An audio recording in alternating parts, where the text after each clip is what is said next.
हमारी next problem है mister A purchase a machine for ₹10,000 on hire purchase system. तो mister A ने 10,000 रुपये की मशीन किराया क्रय पद्धति के अनुसार खरीदी।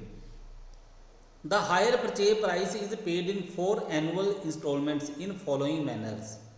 और जो हायर परचेज प्राइस है उसको पे करने के उसके बाद जो तरीका है वो ये है कि वो 4 किस्तों में राशि जो है वो पे करेगा।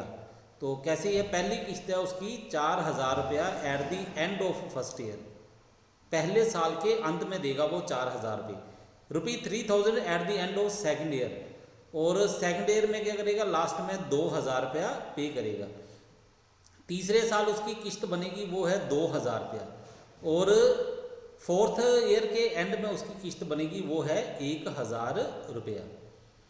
तो ये कितने पैसे बन गए 4, 3, 7, 7, 2, 9, 9, 1, 10,000 रुपया।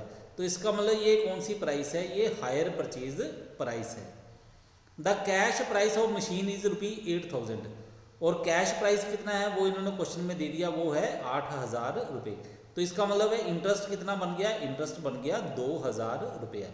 10,000 माइनस 8,000 रुपये बराबर 2,000 रुपये इंटरेस्ट आ गया।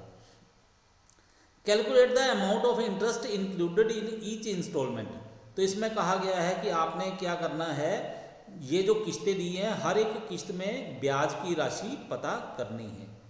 तो अब इस क्वेश्चन में देखो, इस क्वेश्चन में अलग क्या है दूसरे क्वेश्चंस के मुकाबले में, यहाँ पे अलग ये है कि ये इंस्टॉलमेंट की अमाउंट जो है ये अलग अलग दी हुई है, ठीक है। और रेट ऑफ इंटरेस्ट तो नहीं दिया, ये पिछले सवाल की तरह ही है कि रेट ऑफ इंटरेस्ट नहीं दिया, लेकिन आपको इंटरेस्ट पता चल गया है, ठीक है। और अमाउंट क्या है, अमाउंट यहाँ पे अलग अलग है। तो इस तरह की जो प्रॉब्लम आती है तो वहाँ पे आपने इंटरेस्ट पता करना है। तो उसे हम कैसे पता करेंगे, उसका तरीका ये है, देखो सोल्यूशन सबसे पहले हम देखेंगे इंटरेस्ट कितना है।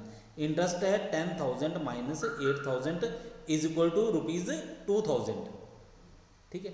अब देखते हैं outstanding amount in the beginning of first year. तो पहले साल जो आउटस्टैंडिंग अमाउंट थी वो कितनी है, वो है 10,000 रुपये। वो क्यों है, क्योंकि इस क्वेश्चन में आप देखो तो डाउन पेमेंट नहीं की हुई है, इसलिए अमाउंट जो आ गई, जो आउटस्टैंडिंग अमाउंट है पहले साल में वो है 10,000 रुपये। और दूसरे वर्ष में कितनी है, वो है 6,000 रुपये, क्योंकि 4,000 रुपये की आपने इंस्टॉलमेंट दे दी है पहले, ठीक है। अब तीसरी आउटस्टैंडिंग अमाउंट कितनी बनेगी, तीसरे वर्ष में वो बनेगी 3,000 रुपया, क्योंकि 3,000 रुपये की आपने एक और किस्त दे दी, ठीक है। और फोर्थ ईयर में कितना हो जाएगा आउटस्टैंडिंग अमाउंट, वो बनेगी 1,000 रुपया, ठीक है। तो किस्तें कैसे दी हैं, पहले 4,000 रुपये की, फिर 3,000 रुपये की, उसके बाद 2,000 रुपये की, और ये लास्ट किस्त जो एक बच गई है ये 1,000 रुपया दे दिया जाएगा। अब देखो इंटरेस्ट हमने पता करना है, तो इसके लिए हम क्या करेंगे, तो सबसे पहले हम रेशो पता करते हैं इंटरेस्ट के लिए। क्या बनेगी, वो बनेगी जितनी जितनी अमाउंट पे की है उसी के अनुसार, वो है 10,000 अनुपात 6,000 अनुपात 3,000 अनुपात 1,000, ठीक है।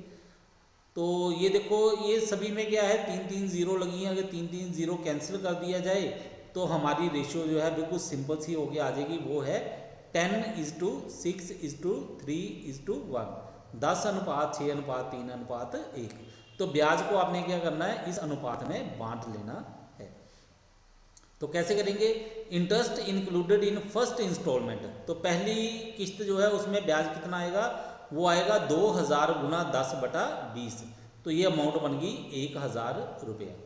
और सेकंड में कितना आएगा, 2,000 गुना 6/20 बराबर 600 रुपये, ठीक है। अब ये 6 और 20 कहाँ से आए, 6 देखो ये रेशो दी हुई है दूसरे ईयर की, वो है, और 20 क्या है, इन सभी को प्लस करो, 10 + 6 + 3 + 1, तो ये बन जाएगा 20, तो ये वाला 20 है।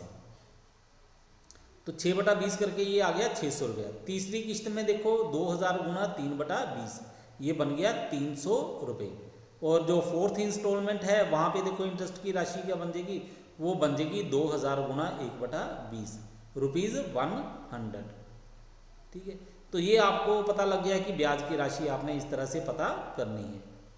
अब ये मत सोचना कि पेपर में क्वेश्चन जो है इतना की ही आएगा, क्योंकि आपके क्वेश्चन जो है पेपर में जो एग्ज़ाम में पूछे जाएंगे वो आपका क्वेश्चन होगा 14 मार्क्स का, ठीक है, 14 नंबर का क्वेश्चन होगा, या फिर 12 मार्क्स का क्वेश्चन होगा, बड़ा क्वेश्चन होगा।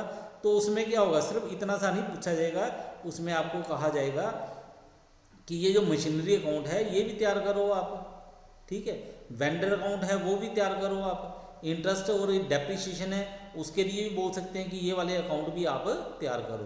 तो क्वेश्चन पूरे का पूरा ही बनेगा जब भी एग्जाम में आएगा।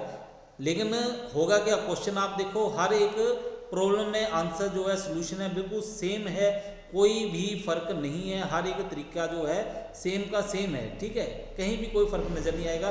फर्क आएगा तो वो सिर्फ यहीं पे नज़र आएगा जो आपने इंटरेस्ट पता करना है या फिर कैश प्राइस पता करना है, उसी में आपको फ़र्क नज़र आएगा, बाकी फ़र्क कहीं भी नहीं है। मशीनरी अकाउंट उसी तरह से बनेगा, डेप्रिसिएशन अकाउंट उसी तरह से बनेगा, इंटरेस्ट अकाउंट उसी तरह से बनेगा, वेंडर अकाउंट उसी तरह से बनेगा, कहीं भी कोई फ़र्क नहीं आएगा, ठीक है। प्रॉब्लम होगी सिर्फ इंटरेस्ट पता करने के लिए या फिर कैश प्राइस पता करने के लिए।